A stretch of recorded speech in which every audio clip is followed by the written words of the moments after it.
जय भीम। साथियों, आज आप सब यहाँ रोहतक जिले की कैडर काम समीक्षा कमेटी समीक्षा की मीटिंग में शामिल हुए हैं, तो आप सभी का मैं स्वागत करता हूं।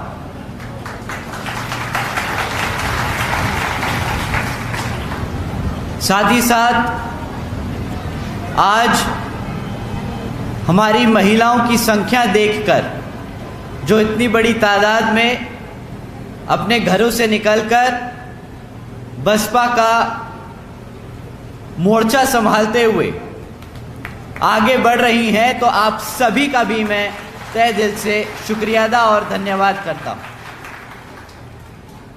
साथ ही साथ आज यहां मौजूद हमारे सभी बड़े बुजुर्ग कमेटी मेंबर्स, आप सब जो आज यहां मौजूद हुए हैं, आए हैं, तो आप सभी का भी मैं तहे दिल से धन्यवाद करता हूं। और आप सबको मनोरंजित रखते हुए हमारे बहुजन समाज के टैलेंटेड एंटरटेनर्स, आप सभी ने जो हमारे सभी साथियों का मन बनाए रखा, मिशन मूवमेंट को आगे बढ़ाने के लिए जो गीत गाकर हम सब में आग जगाने का काम रखा, तो आप सभी का भी मैं तहे दिल से धन्यवाद करता हूं। हमारे जवान बीवीएफ के जवान साथियों, जिन्होंने आज की मीटिंग में ऑर्डर को मेंटेन रखा, आप सभी का भी मैं तहे दिल से धन्यवाद करता हूं। और आखिर में हमारे बहुजन समाज के बहुजन मीडिया, जो हमारी बात को इंटरनेट, यूट्यूब, ट्विटर के माध्यम से देश के कोने कोने तक पहुंचाने का काम कर रहे हैं, तो आप सभी का भी मैं तहे दिल से धन्यवाद करता हूं। सबसे पहले मैं अपने सभी संतों, गुरुओं, महापुरुषों को, जिसमें खासकर महात्मा ज्योतिबा फूले, छत्रपति शाहूजी महाराज, नारायण गुरु, पेरियार रामास्वामी जी, बाबा साहब डॉक्टर भीमराव अंबेडकर जी एवं मान्यवर साहब श्री काशीराम जी को नमन करता हूं। मान्यवर साहब श्री काशीराम जी की एकमात्र उत्तराधिकारी हमारी आदरणीय बहन कुमारी मायावती जी को भी नमन करता हूं। उत्तर प्रदेश की 4 बार मुख्यमंत्री, लोकसभा व राज्यसभा की कई बार सदस्य रही आदरणीय बहन कुमारी मायावती जी, जिन्होंने अपने सभी एससी, एसटी, ओबीसी एवं अल्पसंख्यक समाज के साथ साथ सर्व समाज में से गरीबों और कमजोरों के लिए अपना पूरा जीवन समर्पित किया। तो मुझे गर्व है कि मुझे ऐसे महान नेता के नेतृत्व में काम करने का मौका मिल रहा है। आदरणीय बहन कुमारी मायावती जी का मैं हार्दिक अभिनंदन और आभार व्यक्त करता हूं। साथियों, साथ ही साथ आज यहां इस मीटिंग में मौजूद हमारे national vice president Shri Anand Kumar ji, हमारे सेंट्रल स्टेट के इंचार्ज हरियाणा, पंजाब और चंडीगढ़ से श्री रणधीर सिंह बेनीवाल जी, श्री कुलदीप बलियान जी, श्री राजवीर जी, श्री संजय बोध जी, श्री संजय चोपड़ा जी, श्री कृष्ण जी, श्री परवीन फतेहपुर जी, श्री विनय बोध जी, श्री आज़ाद चोपड़ा जी, आप सभी का भी मैं तहे दिल से धन्यवाद और स्वागत करता हूं। साथियों, आज आपकी पार्टी को 39 साल हो चुके हैं। इन 39 सालों में हमारे संस्थापक परम पूज्य मान्यवर साहब श्री काशीराम जी और एक छोटे से परिवार से में जन्मी, दिल्ली की गलियों से निकलकर दिन रात एक कर अपना पूरा जीवन और अपना परिवार इस पार्टी व मिशन और मूवमेंट के लिए त्याग कर बहन जी ने दलितों और पिछड़े समाज को राजनीति की मुख्य धारा में लाने का काम किया। गरीबों और कमजोरों को इतना सम्मान दिया कि आज कोई भी राजनीतिक पार्टी हमारे इस वर्ग को नजरअंदाज नहीं कर सकता। अल्पसंख्यक समाज को उसके हकों के बारे में जागरूक कर इस भारत में भाईचारे के आधार पर एकजुट कर समता मूलक समाज की स्थापना करने की कोशिश की और सर्व समाज को एक सरकार देने का काम किया, जिसकी कल्पना हमारे गुरु बाबा साहब डॉक्टर भीमराव अंबेडकर जी ने की थी। साथियों, 39 सालों में 39 साल पहले ये मूवमेंट युवाओं ने शुरू किया था। आप सब इस मूवमेंट का हिस्सा रहे हैं। आप सब ने वो त्याग किया है जिसकी बदौलत आज हम सब इस पार्टी को इस मुकाम तक लेकर आ पाए हैं। परंतु जैसे जैसे समय बढ़ता चला गया, वैसे वैसे पार्टी में हमारे साथियों की उम्र बढ़ती चली गई और जिस चीज को ध्यान में रखकर बहन जी ने पार्टी में हर स्तर पर हमारे युवा साथियों के लिए 50% हिस्सेदारी तय की, समय आ गया कि आप सब अब आने वाली पीढ़ी को तैयार करें। बहन जी ने हमें भेजा अपने परिवार से कि अब हम मिशन मूवमेंट में लगकर जो त्याग आप लोगों ने किए उसको हम आगे बढ़ा के चले, ताकि जो सम्मान और अधिकार आज तक आप सबको मिल पाए हैं और अभी मिलने जो बाकी हैं, वो आने वाली पीढ़ी उसके लिए काम करे, ताकि आप सब अपने जो रिटायरमेंट की एज है, जो बुढ़ापे की एज है, उसको अच्छे से व्यापन कर सके। साथियों, और मैं अपने युवा साथियों से दरख्वास्त करूंगा कि आपको अब बढ़ चढ़कर पार्टी के सभी कार्यों में हिस्सा लेना होगा। अब आपका समय आ गया है, अब आपका समय आ गया है और आपको अब ये छोटी मोटी जो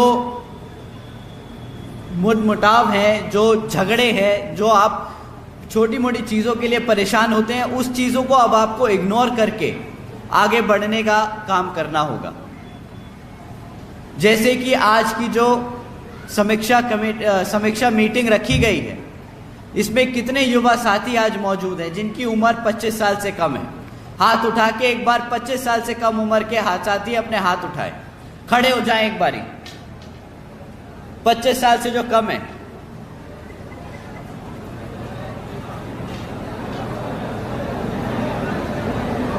हमारे साथियों की संख्या 10% से कम है। बैठ लीजिए। और कितने साथी हैं जिनके बच्चों की उम्र 25 साल से कम है? हाथ उठाए। एक बार कैमरा घुमा के जरा देखिए, पूरा पंडाल, सबके हाथ खड़े हैं। अब जिन्होंने अपने हाथ खड़े करे, दूसरी बारी में आपसे दरख्वास्त है कि अगली कैडर मीटिंग में, अगली समीक्षा कमेटी की मीटिंग में आप सब अपने बच्चों को लेकर आएंगे।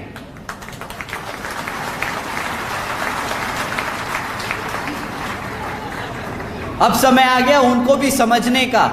जैसे आप अपने परिवार में बच्चों को पढ़ा लिखा कर तैयार करते हैं कि वो आगे आके आपका बुढ़ापे में ध्यान रखेंगे, तो ये इस समाज के लिए आपको अपने बच्चों को अब तैयार करके आगे भेजना है, समीक्षा कमेटियों में भेजना है, पार्टी के कार्यक्रमों में भेजना है, ताकि आपके बुढ़ापे के ज़माने में, समय में वो आपका ध्यान रख सके एक सामाजिक तौर पर। साथियों,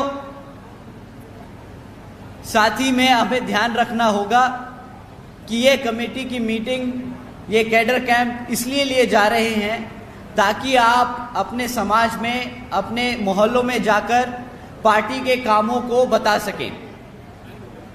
जैसे कि आपको मालूम है, विदित है कि अब कुछ ही समय में लोकसभा के आम चुनाव होने वाले हैं और लोकसभा के 6 महीने बाद ही हरियाणा में विधानसभा के आम चुनाव डिक्लेयर कर दिए जाएंगे। और वर्तमान की बीजेपी और जेजेपी की सरकार आपको गुमराह करने के लिए फिर से साम दाम दंड भेद आदि का इस्तेमाल करने के लिए दोबारा से मैदान में उतरेंगी। तो आपको इन सब बातों का ध्यान रखना होगा और इनकी बातों में ना आकर इनसे गुमराह नहीं होना होगा और अपने साथियों को भी उसी हिसाब से तैयार करना होगा। साथियों, इनकी हकीकत मैं आपके सामने कुछ स्मॉल शॉर्ट पॉइंट्स में रखना चाहूँगा। इनकी विफलताएं तो अनेक हैं, बट 4-5 मुद्दे आप लोगों के बीच में रखता हूं जो आप आगे जाके समाज में हर व्यक्ति को बताने का काम करें।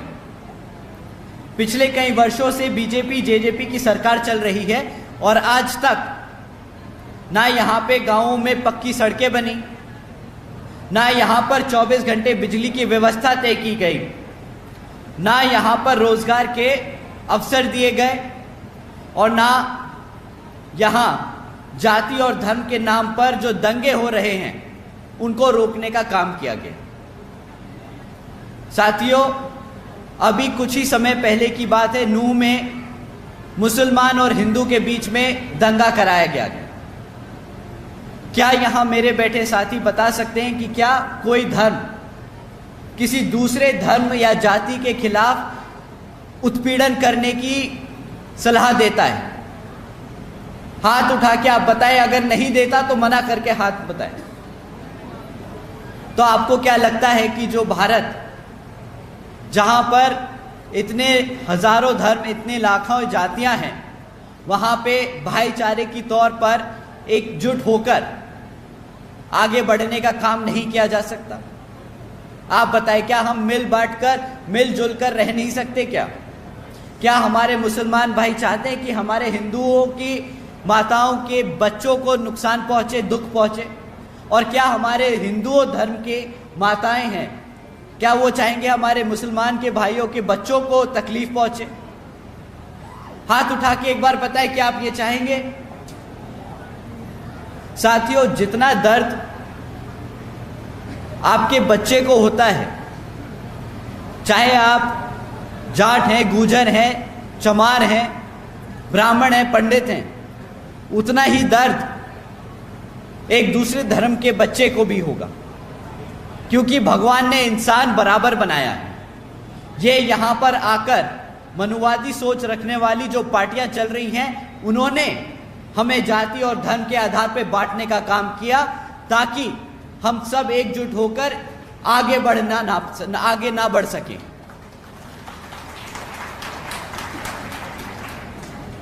साथियों, आज भी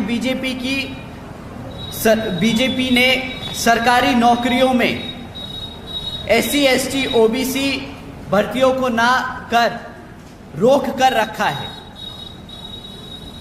जैसे कि आप जानते हैं कि जो बैकलॉग की जो नौकरियां हैं, आज भी यहाँ पे हरियाणा सरकार में पूरी भरी नहीं की गई, जबकि हरियाणा सरकार में 1,80,000 से ज्यादा नौकरियां आज भी खाली पड़ी हैं।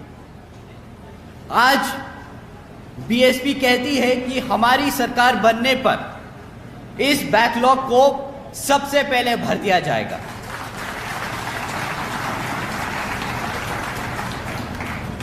साथियों, आज भी बीजेपी जेजेपी ने एजुकेशन पॉलिसी लागू नहीं करी। कई बारी कमेटी बनाई, कई बारी उस पर चर्चा की, कई बार रिपोर्ट जमा कराई, बट आज तक पॉलिसी लागू नहीं करी। आज बीएसपी कहती है कि जिस तरह पिछड़े बुंदेलखंड क्षेत्र में बाबा साहब doctor Bhimrao Ambedkar medical college और झांसी में मान्यवर Shri Kashiram para medical training college की स्थापना की गई थी, उसी तरह यहाँ पर भी हमारे बच्चों को एजुकेशन में आगे बढ़ने के लिए मेडिकल कॉलेजेस और ट्रेनिंग इंस्टीट्यूट की स्थापना की जाएगी। आज भी जो आशा वर्कर लंबे समय से अपनी मांगों के लिए धरने पर बैठे हुए हैं, जिनको इस बीजेपी जेजेपी सरकार ने नजरअंदाज कर रखा है, तो आज बीएसपी कहती है कि हरियाणा में सरकार बनने पर हमारे आशा वर्कर्स को की समस्या का उचित समाधान किया जाएगा। साथियों, अगर बीजेपी जेजेपी का यह हाल है तो कांग्रेस कुछ कम नहीं। कांग्रेस आपको गुमराह करती है ये बोलकर कि बीएसपी बीजेपी की बी टीम है, बट साथियों हकीकत ये है कि वो इसलिए ये बोलती है क्योंकि उसके पास खुद इतने सालों में सरकार में रहने के बाद भी कुछ काम बताने को नहीं है कि उसने आपके लिए क्या काम किया। इतने सालों से वो सत्ता में आसीन रहे, परंतु आज भी यहाँ के हमारे एससी एसटी ओबीसी और पिछड़े समाज के लिए एक भी काम नहीं है जो उनके नेता आके आपके बीच में खड़े होकर बोल सके कि हमने हमारे समाज के लिए ये काम किया। साथियों, बीजेपी में उससे भी बुरा हाल है। जब से बीजेपी सरकार में आई है, हमारे अपर कास्ट समाज के लोग भी परेशान हैं, क्योंकि वो खुद बखूबी जानते हैं कि इस सरकार में सिर्फ उनके खास लोगों के काम हो रहे हैं। हमारे अपर कास्ट समाज के गरीब और मजदूर लोग आज भी उसी हाल में हैं जिस हाल में पिछले कई सालों से कांग्रेस की सरकार में रहे। साथियों, आपका काम है समझाना, इन लोगों को जो भटके हुए हैं उनको सही राह दिखाना और बताना कि किस तरह 4 बार की शासन में जब बहन जी ने सरकार बनाई, अपने 4 बार के शासनकाल में किस तरह उन्होंने गरीबों, मजदूरों, कमजोरों के लिए, हर वर्ग के समाज के लोगों के लिए कितने काम किए। साथियों, इन दोनों की सरकार में सिर्फ इन्होंने कुछ ही खास लोगों की तरक्की होते हुए देखी। आज सर्व समाज में इनकी विफलताओं को अगर हम गिनाने बैठें तो समय कम पड़ जाएगा। आज हम बहन जी की सरकार में 4 बार के शासनकाल में जो काम हुए वो आपके सामने रखना चाहते हैं। आज जब बहन जी की सरकार को याद करते हैं लोग, तो उन्हें याद आता है वो समय जब बहन जी ने सावित्रीबाई फूले बालिका शिक्षा योजना के तहत 7 लाख से ज़्यादा बच्चियों को 12वीं तक की शिक्षा प्राप्त करने हेतु 600 करोड़ से ज़्यादा लागत इन बच्चियों को अपने पैरों पर खड़ा कर एक उज्जवल भविष्य देने के लिए खर्ची। उन्हें याद आता है वो समय जब बहन जी ने देश में पहली बार सरकारी कॉलेजेस में स्टूडेंट हॉस्टल्स के अन्य पिछड़े वर्गों के छात्रों के लिए 27% आरक्षण की व्यवस्था तय की। साथियों, उन्हें याद आता है वो समय जब बहन जी ने महामाया गरीब बालिका आशीर्वाद योजना के तहत 3,25,000 बच्चियों को 1 लाख रुपए देने का काम किया। आपको जानकर हैरानी होगी साथियों कि इस योजना के तहत बहन जी ने 3,250 करोड़ रुपए अपनी बच्चियों को देने का काम किया। साथियों, उन्हें बहन जी का वो समय याद आता है जब बहन जी ने सरकारी नौकरियों के साथ साथ सरकारी ठेकों में भी आरक्षण की व्यवस्था लागू की थी। और साथ ही याद करते हैं वो समय कि किस तरह बहन जी ने सरकारी नौकरियों की भर्ती पर लगी रोक को हटाकर बहुजन समाज के साथ साथ सर्व समाज के सभी जरूरतमंद लोगों को नौकरियां देने का काम किया।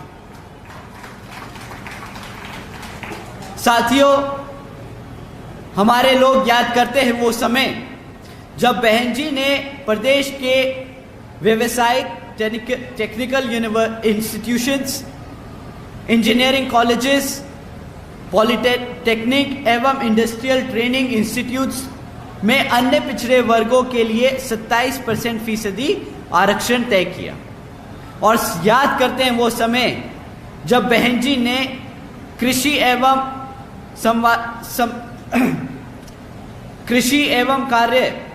कृषि कार्य जिनमें मिनिमम वेजेस 55 रुपए हुआ करती थी, उसे बढ़ाकर 100 रुपए प्रतिदिन का काम करने का काम किया। और अन्य पिछड़े वर्गों के लोगों के लिए क्रीमी लेयर की जो आय थी, वार्षिक आय थी, जो 3 लाख रुपए हुआ करती थी, उसे बढ़ाकर 5 लाख रुपए कर दी गई ताकि उन सबको बीपीएल का फायदा मिल सके। साथ ही साथ बहन जी ने गन्ना खरीदी के दाम दुगने कर दिए गए थे। आदरणीय बहन जी ने अपने शासनकाल में 90,000 से ज्यादा अधिक शिक्षकों को सरकारी नौकरी दी, 1 लाख से अधिक सफाई कर्मचारियों को भर्ती किया और 2 लाख से अधिक जवानों को पुलिस फोर्स में भर्ती किया ताकि हमारे लोगों को अपना प्रदेश छोड़कर अपनों से दूर रहने की जरूरत ना पड़े अपना पेट पालने के लिए। साथियों, जब भी कोई सरकार आती है वो सबसे पहले अपने समाज, अपने खासों को नौकरी देती है, परंतु बहन जी ने ये अपने 4 बार के शासनकाल में इस नीति को दूर रखते हुए सर्व समाज में से जरूरतमंदों को सबसे पहले नौकरी देने का काम किया। तो साथियों, हमें बाबा साहब के दिखाए रास्तों पर चलकर, मान्यवर साहब के बताए तरीकों का इस्तेमाल कर और अपनी बहन जी के बेबाक अंदाज को अपने दिल और दिमाग से अपनाना होगा ताकि हम आने वाले लोकसभा और विधानसभा आम चुनाव में इस जातिवादी और मनुवादी सोच रखने वाली सरकार को मुंह तोड़ जवाब दे सके और अपने हाथी को चंडीगढ़ में भेजकर यहां हरियाणा में अपनी सरकार स्थापित कर सके। साथियों, अंत में यहां सभी मौजूद हमारी माताएं बहनें जो आज अपने घर का कामकाज छोड़कर यहाँ हमें अपना कीमती समय देकर हमारी बातों को सुनने आए, तो आप सभी का मैं तहे दिल से दोबारा से धन्यवाद करता हूँ। हमारे सभी बड़े बुजुर्ग साथी लोग जो आज यहाँ कैडर मीटिंग में शामिल हुए, आप सभी का भी मैं तहे दिल से धन्यवाद करता हूँ। साथ ही साथ हमारे युवा साथियों, आप यहाँ से निकलकर जाकर अपने दोस्तों में ये बात बताएं कि किस तरह बहन जी ने अपने 4 बार के शासनकाल में युवा साथियों को काम दिया, नौकरी दी और उनको आगे बढ़कर अपने पैरों पर खड़े होने का साहस और मौका दिया।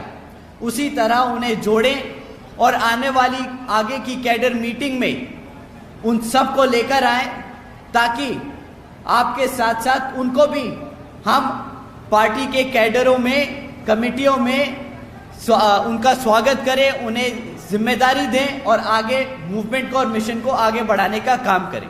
तो साथियों, आप सभी से इतने पेशेंटली आप लोग हम सबको सुनते रहे, उसके लिए मैं आप सभी का तहे दिल से धन्यवाद करता हूं। जय भीम, जय भारत, जय बहन जी।